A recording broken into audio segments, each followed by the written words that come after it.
Ever since 17th century, the British traders had entered India in the form of the East India Company, or better known as EIC. However, they gained political power and economic monopoly in the country.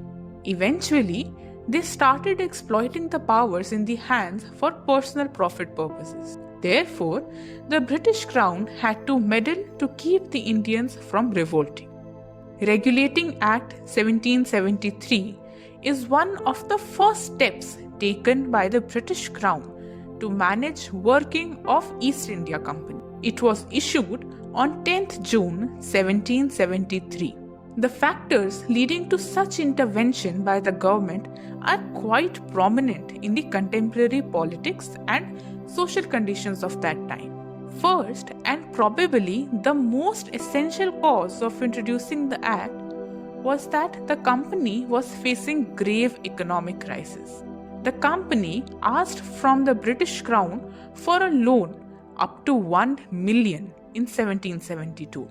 Thus, the Queen was eager to interfere in the running of the political matters of the company in order to maintain its position in India. Since there was an economic intervention by the Crown, there was a direct intervention by the Queen. In addition to this, there was increasing cases of corruption in the management of the country. This further aggravated the problem of maladministration of the company and the regions under its control. Corruption further reduced the cases of economic profit that could reach the Britain. The economic prosperity of the Indian nation was anyways very low, even below subsistence level. However, the situation was further aggravated by the coming of Bengal famines. It caused a sharp decline in the population and the agricultural produce. The cold temperatures of the region had an adverse effect on the agricultural produce, thus further reducing the grain availability for the population. The famine was so grave that a huge amount of population had declined. Doubled with the economic crisis, company observed decline in trade, worsening the situation for the colonizers. In the situation where the production was reducing, a decline in trade meant that small ray of hope was further reduced. The final factor threatening the position of the company in India was the defeat of the British troops in Mysore against Hyder Ali in 1769.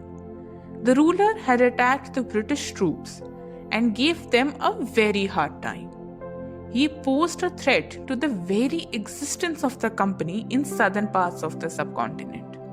All these factors added up to a need for central administration in India. This problem was addressed by Regulating Act of 1773. Here we see change in the administrative strata of East India Company. The first step taken under this act was appointing of a Governor General of Bengal, who created a 4-member executive council for better administration of the region.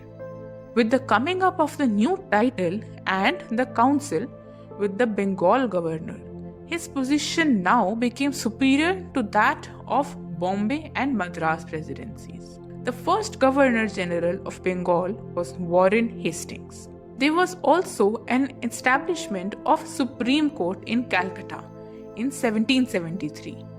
There was one Chief Justice and 3 other justices. The new rule and regulations included prohibition of private trade and corruption in the servants in India.